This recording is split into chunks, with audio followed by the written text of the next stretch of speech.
Alright, I don't know how long I have on this camcorder because it's saying disconnect to a power source or the battery will go out completely. You know, I got connected here through my laptop charger, and hopefully that's doing a trick. Hopefully it won't mess up the recording or any way like that. So let's get down to business. How are we all doing?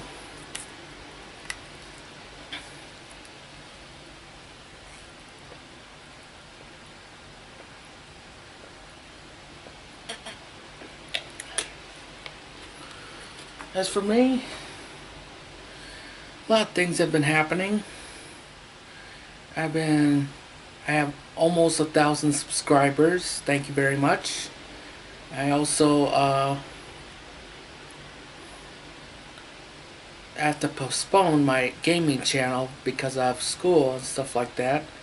Also, I'm aiming to lose some weight, but let's focus on what's going on today.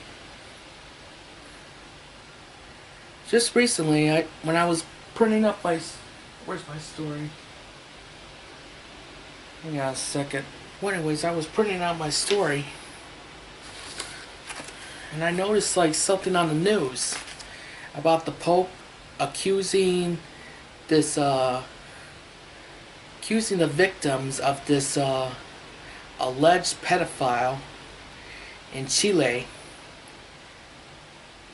So instead of blaming the pedophile, he's blaming the victims for basically spreading false rumors. It's time to put that old bad boy to pasture, don't you think? It's time to put him out to pasture. Yeah. By the way, I would trust my... You probably have seen my video, There Probably Is No God, but I already deleted it because it's felt irrelevant now, since I now feel more like an agnostic atheist or something.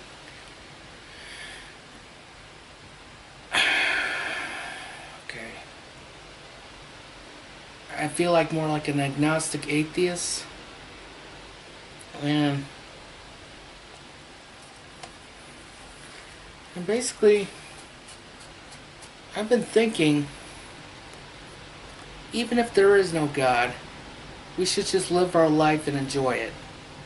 I mean, what's the purpose of living if we can't enjoy it? You know what I'm saying? So live life, enjoy. So yeah, that's my philosophy. Also, I would most likely trust myself with a pagan, trust my life with a pagan rather than a Catholic priest because of obvious reasons. The Catholic priest equals pedophilia. Alright, enough of that. What you're looking at right now is my story called Dangerous Drivers. It is probably the most crappiest, most garbage short story I've ever wrote. It was originally intended to be a creepypasta, but I don't see exactly how this could be a creepypasta. I don't know. Anyways, let's go over the story, shall we? This is my very first short story outside of school. I wrote many essays in school, but this is the first project I did outside of school that was not related to school. So yeah, let's get down to business. Figure out the story of this bad boy, and just figure out basically what's wrong with it. Okay. Car crashes claim 1.3 million lives each year. That's 3,287 lives a day. About 20 to 50 million of those who survived are either injured or permanently disabled. These are legitimate statistics. Don't believe me? Look it up. When I was 5 years old, I went out with my dad to go spot some deer while he it's supposed to be drove. Not drive. Damn error. Anyways, while he drive, whatever, through one of the forest preserves.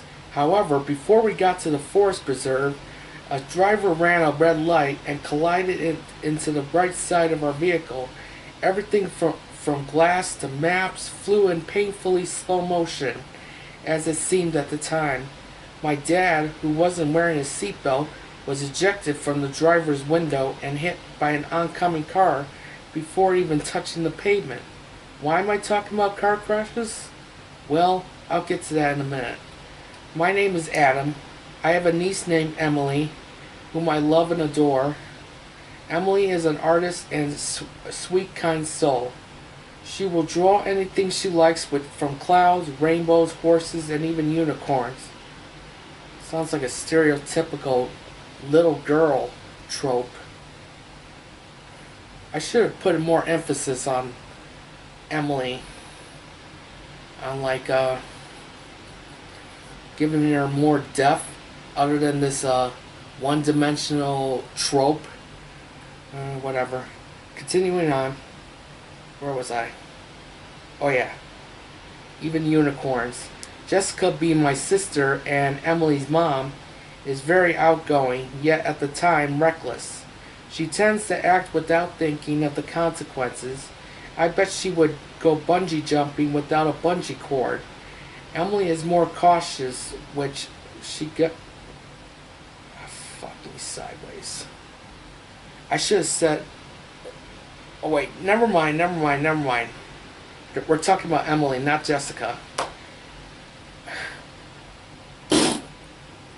Okay, back to the story. Drink my water.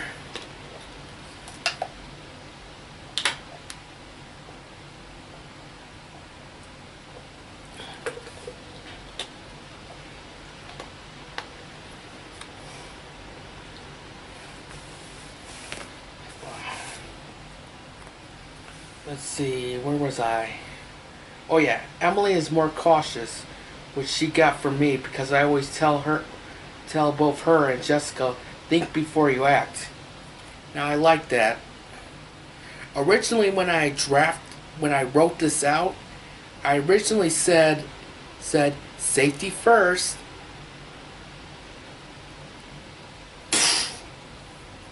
That's what I feel like doing to myself. Safety first? What is this, the fucking 90s?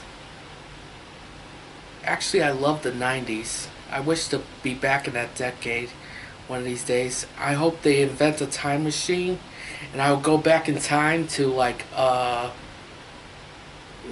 maybe 1987, because that will be the starting point for the 90s. The 90s was a great decade, by the way. Well, I'm just ranting on. Okay. Alright. Where are we at? Yeah.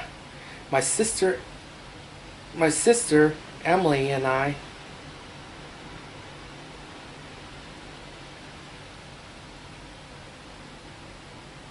should have said Jessica, Emily, and I were whatever. Anyways, my sister, Emily, and I were on our way to the house of a stranger that she met online that lives in the middle of nowhere.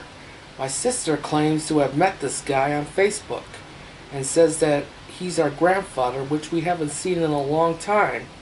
I don't mind seeing someone I haven't seen in a long time, but when it comes to the internet, you should always exercise caution. So where the hell are we going exactly? I asked. To our grandpa's house, Jessica replied. You do realize we haven't seen our grandfather since we were kids. How do you know that this guy you met online is not some creep instead? Oh, shut up, you. The profile picture was of our grandpa, and when we chatted, we had the same charms and mannerisms that... my stupid tongue. Where was I? Shut up, you.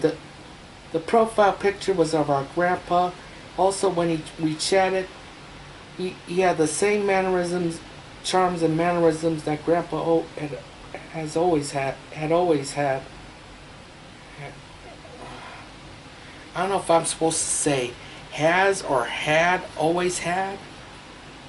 Whatever. There's so much goddamn work to do on this stupid story. That doesn't mean anything. Anyone who would have stolen our grandpa's picture and posted it online pretending to be him. You see, this is so you. You never think about what you're doing until afterwards. Always reckless. For example, you're not even wearing your seatbelt. Oh please. Seatbelts are for reckless drivers who actually get into accidents. No, seatbelts are for everyone. You never know what might happen. That's why it's one of Illinois' most enforced state laws. Even our own town enforces the law. But we're not in our town now, though, are we? She replied smugly. That's because we're driving 40-something miles to somewhere to I should have said somewhere to where Jesus lost slippers out to meet our grandfather that you only met online recently. By the way, for all of you who are wondering where the hell I got that phrase, somewhere where Jesus lost slippers, I got that from my mom. Okay, back to the story. Let's see. Where was I?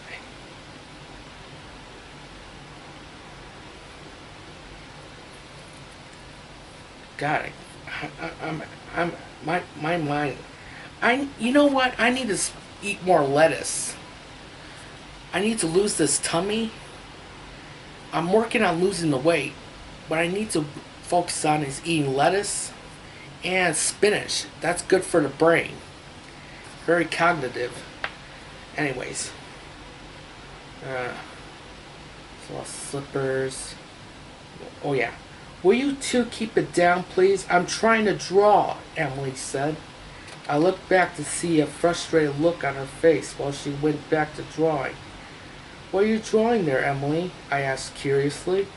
A cornfield, because that's all I see. Can we go to one of the farmhouses and sing Old MacDonald? I chuckled a bit and replied, no. Those houses are private property, so no unwanted visitors allowed. Sorry. Excuse me. I don't think the farmers would be too happy. We finally arrived at my supposed grandpa's house.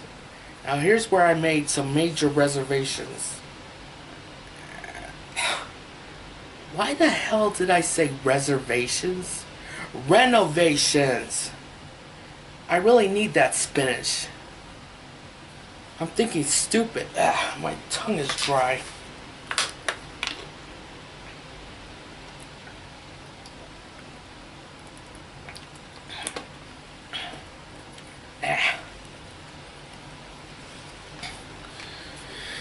Basically, I renovated this, is that the right word? Anyways, I did some revising on this part of the story. Originally, they did meet their grandfather, and they found the car that will attack them. Spoiler alert. In the farm, and weird shit happens.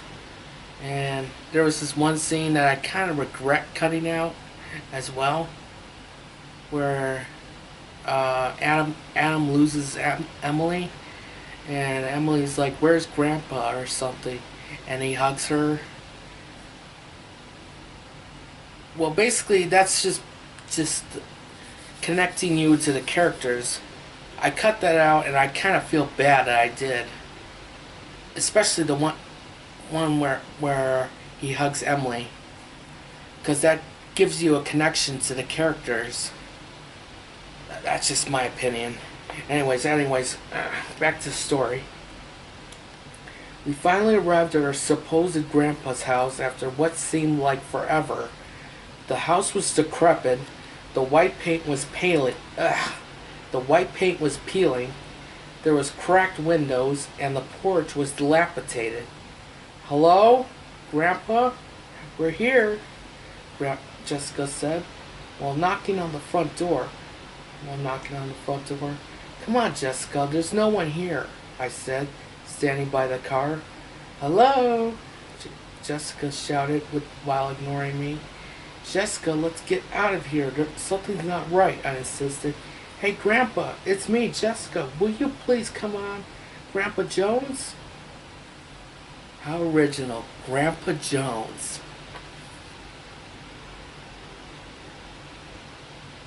Anyways. "Just stop. There's no one here," I said, becoming more irritated. Jessica walked away from the front porch and around the house, going through the tall grassy field of weeds that surrounded the house. "Where are you going?" I shouted, exasperated. I'm looking for Grandpa," she replied. "I doubt Grandpa's hiding in all these weeds." She didn't reply. While making my way through the thistle, thought my camcorder was doing something weird.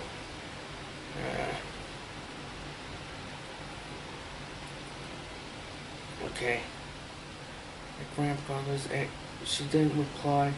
While making my way through the thistle of grass and unknown weeds, she disappeared. As I was trying to find out where she was going, I started to panic. I didn't know what happened if she went any what might happen if she went any further. The field seemed never ending, just weeds everywhere. I stepped. Oh, everywhere I stepped. Oh yeah. Bad brain.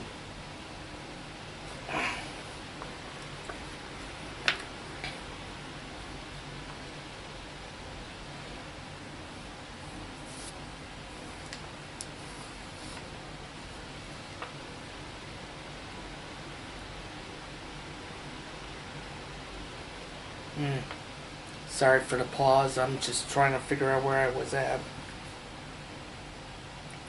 While making our way, la la la la la la la la la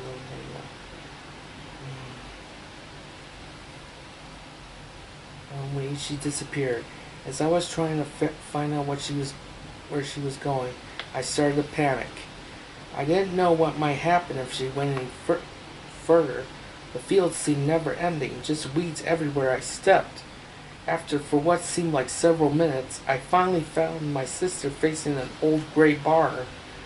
"Let's get the hell out of here, Jessica," I shouted from several feet. This is when she did the unthinkable. She opened up the dilapidated barn door, which emitted an eerie groaning creak, and looked inside. I got really irate. I walked over to her and slammed the barn door closed before she can even think of entering. "What the hell is wrong with you? Are you stupid?" I exploded. She had a shocked, frozen stare in her face from what I remembered, but I was so furious with her for not listening to me and being so reckless that I didn't notice it that much until now. There's no one out here, and this place looks suspicious. Just looks like that Match website trying to invite me back to Match, since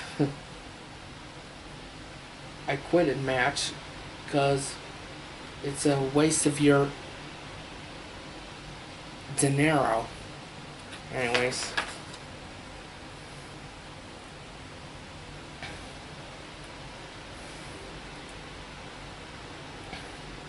Where was I?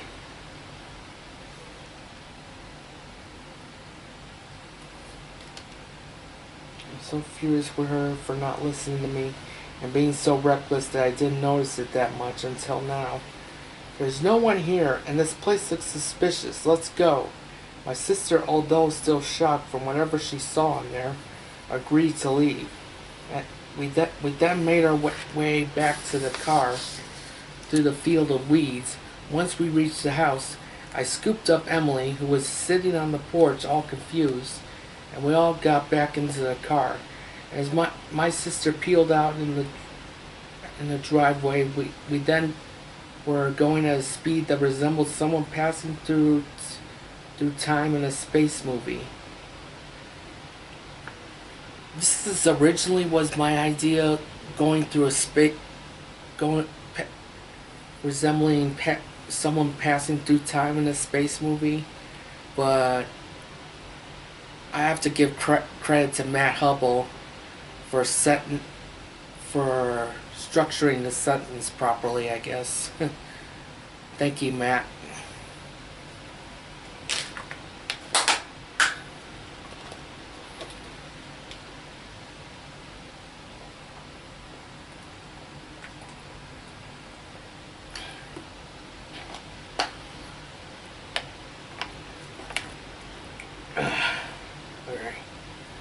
Boy, this is going to be one long video. Hopefully it's interesting and entertaining. Me rambling on and stuff like that. Reading my story. But anyways, back to the story. Oh yeah, I just want to add something.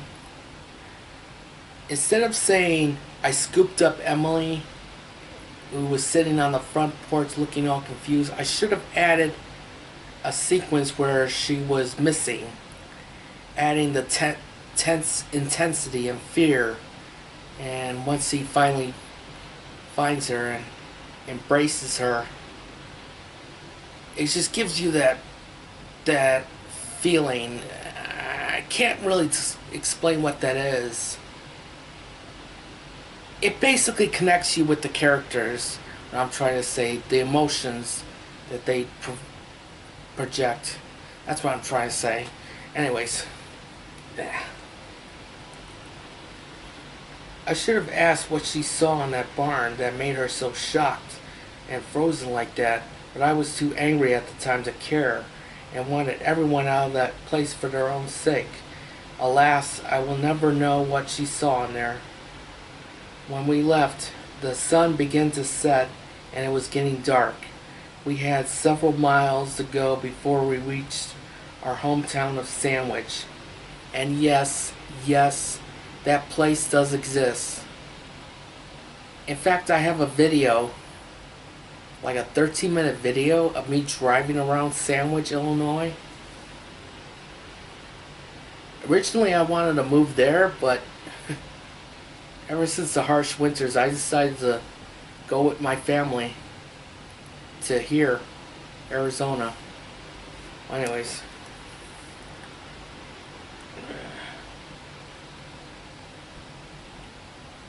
To our hometown of Sandwich. By the time we passed the small town of Lemoyne, I don't know how to pronounce that. That is a genuine town, by the way. I was looking at Google Maps while I was writing this story on their possible route throughout the towns and through the bumfuck Egypt to basically their town. All the little towns as well. Okay. We passed the small town of Lamar via US Route 34.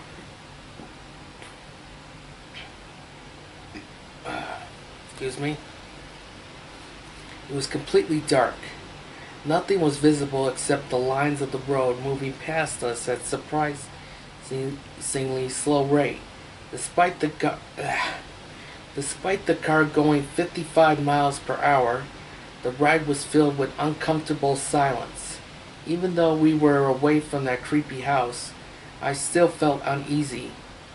I had a gut feeling that our troubles weren't over yet. In the passenger side mirror, I saw a car behind us getting closer until it was tailgating us. For a short amount of time we were being tailgated. It felt like it was much longer. For a short amount of time we were being tailgated. It felt like it was much longer. Yeah, there we go. Thank you, Matt. I'm not very good with English. R.I.P. English. Even though that's my native language. Alright. See. I saw a car behind closer until it was much longer. He then moved into the opposing lane and pulled to our side, matching our speed. "You're driving like my grandmother, you turkey," he shouted, and then drove past us, got back into our lane and disappeared into the night. Jessica and I laughed. Turkey? Did we travel back into the 70s or something like that? I wondered. Afterwards, we drove past the town of Mendota and then returned back into the night, en route to our home. A second car came up behind us. This is when things sharply shifted for the worse from here. He started tailgating us for a bit, then accelerated as if he was going to hit us, only to fake us out by slowing back down. He repeated this process a few more times. I looked again in the side mirror to see him speeding up enough to hit us. The impact wasn't severe, and it was just a big bump that wasn't severe. It was just a big bump that was enough to startle us. Emily wanted to know what was going on. Before we could speak, there were more collisions, which were with each being worse than the last. It was clear to us that these were intentional, and he then bashed into our bumper so hard it drove our bodies forward, and my sister almost hit her head on the steering wheel. Emily started crying in her car seat. What do we do? What do we do?" Jessica asked frantically. "We need to call the cops," I shouted, through the crying and the crashing. "Well, my phone is dead," she replied. "Don't worry, I got this," I said with the... Now, originally in this story, when I first wrote it out, I originally said that both of their phones were dead.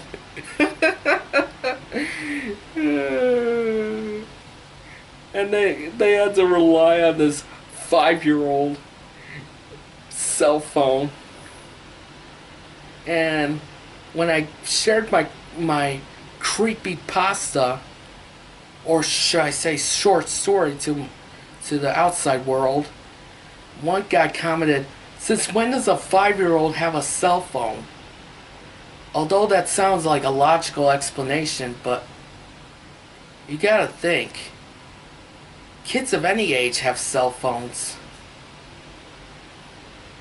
Well, anyways, back to the story.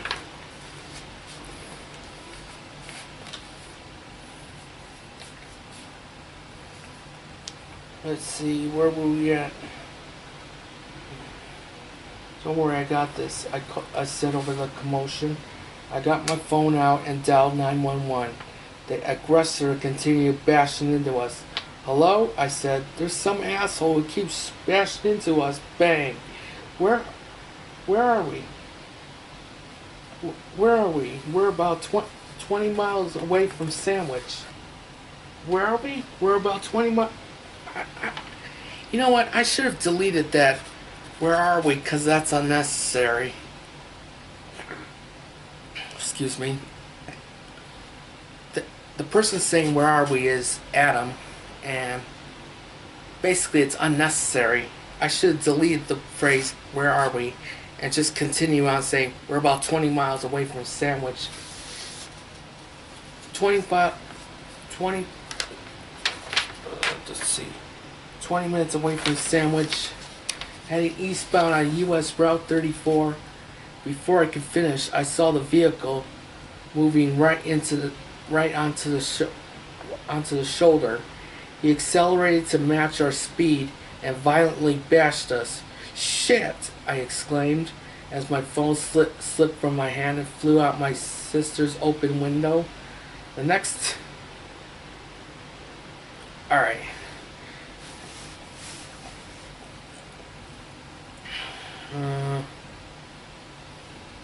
Open window. The next thing I know, He did the same thing again, but this time so hard it sent us into the opposite lane. There was an oncoming car that narrowly avoided us while honking its horn. My sister floored it this time, leaving the aggressor behind. We looked behind us to see he was starting to disappear in the darkness. "I think we lost him," Jessica said. "I think so. I think so. You know what? I should delete also 'I think so' from Adam, because that response is unnecessary." Right when she said, "I think we lost him." Alright.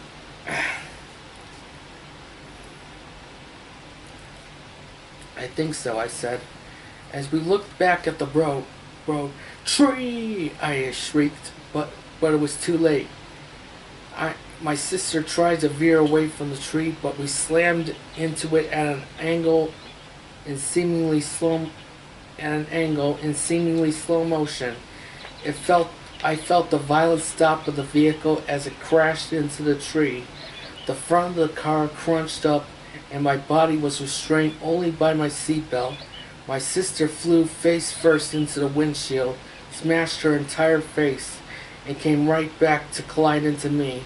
Glass shattered from the front doors, which added to my list of injuries. What followed was a moment of silence.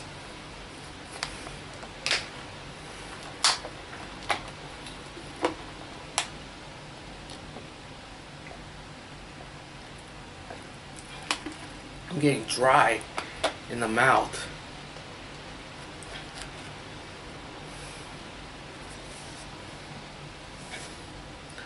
After the silence, I screamed in pain. Emily was crying even harder from the crash. The aggressor's headlights were seen in the distance. The distinct round circular headlights heading straight for us. I lifted my hand. I lifted my hand slowly in agony and shook my sister while calling her name. She was unresponsive. I checked her vitals on her hand and neck, so no sign of life. Her skin was pale and cold. I knew she had died. As the aggressor came closer to us, I used all my might I had to push my sister's body off of me. I turned to Emily, who was still crying with a trickle of blood coming down her forehead, broken glass that cut her. I asked her if she was alright. That's when the driver, who was terrorizing us... Why the hell is there a comma right there between terrorizing and whatever? Terrorizing us, pulls up to the shoulder and stops next to us. "We gotta get out of here," I told her. I wasn't going to take any chances by sitting around and wait for that psychopath. I tried to unbuckle my seatbelt. It was stuck, so I used my pocket knife. How convenient. Pocket knife. Anyways. Pocket knife to cut it.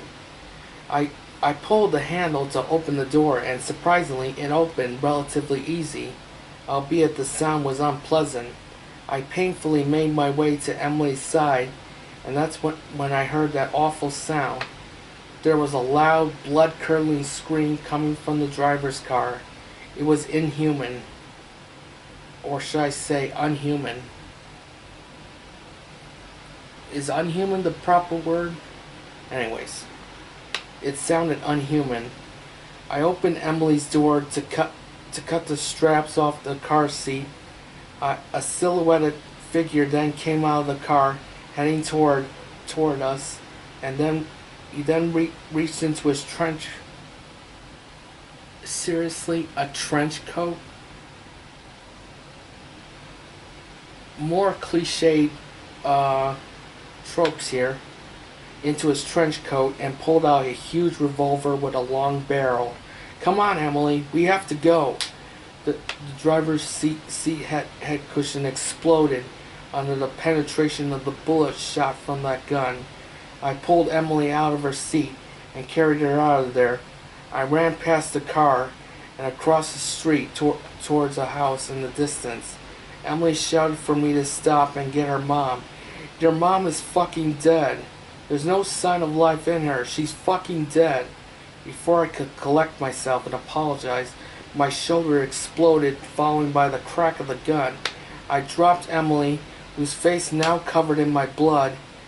I grabbed my wounded shoulder in pain, pulled Emily off the ground, and had her walk with me to the barely lit house. I banged on the door and yelled for...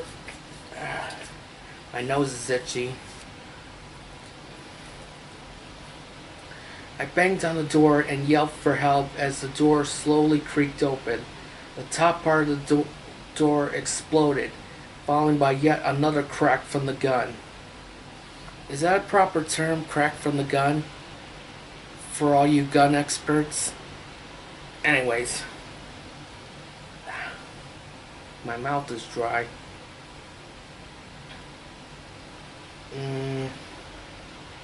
There was... crack of the gun. We ran upstairs towards the light, but there was nobody there. A blood-curdling scream came from the front door. I took Emily and we sprinted to hide in a closet. We heard footsteps coming up the stairs. They came closer and closer to the closet door. The next thing that happened has no explanation. The footsteps stopped at the door. Then we heard a series of scratching on the door.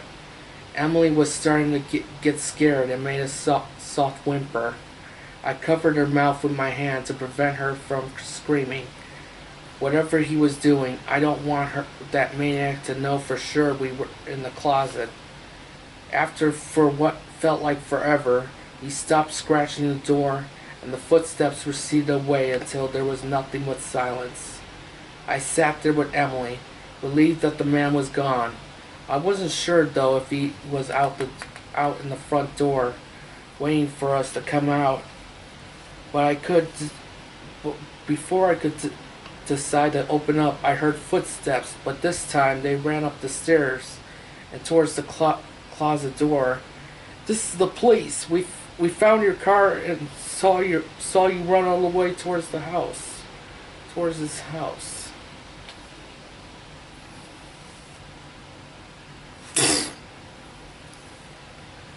Another convenient little trope.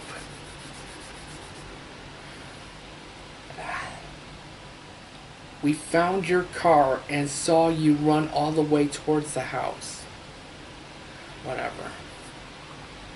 Shouted a man as he knocked on the door.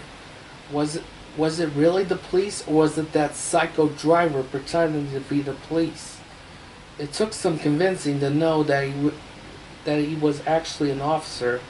He slipped a badge under the door and reassured us everything was okay. This officer was patrolling U.S. route. Well, that kind of saves that convenient trope. This following sentence. This officer was patrolling U.S. Route 34 when he received a call from dispatch telling him about our situation. This is when we went out to our general location, found our wrecked vehicle, and saw us run towards the house. I told him all about the shooter. He told him we were the only ones he saw. Only ones he saw, cliche. I even described the shooter's vehicle. The police officer made a report about it, yet found nothing during the scene investigation, except a bullet hole in the front door and the number 616 scratched onto the closet door. We were locked. No.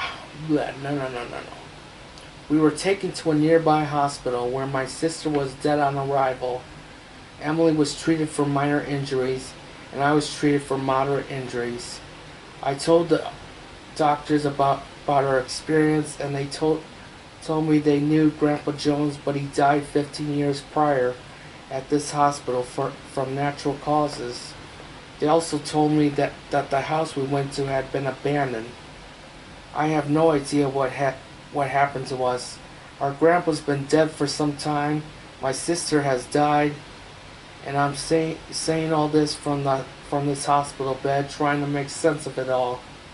If anything should be taken away from this, it would be you should always wear your seatbelt, have a car charger for your phone, and be careful who you meet online. The driver who tried to kill Emily and I is still out there. The vehicle he drove was a 1933 Rolls-Royce Phantom II with a paint job that looked as though someone smeared blood on it, multiple dents, and a New Jersey license plate with the numbers 616.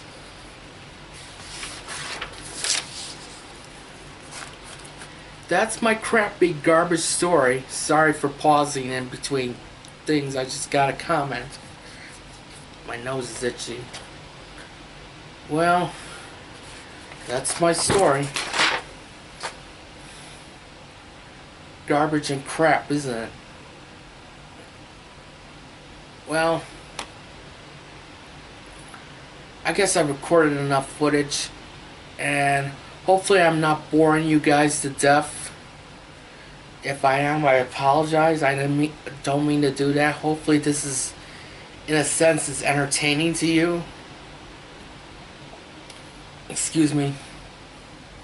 And if you do have suggestions on how to improve my story, I would love to hear it in the comments.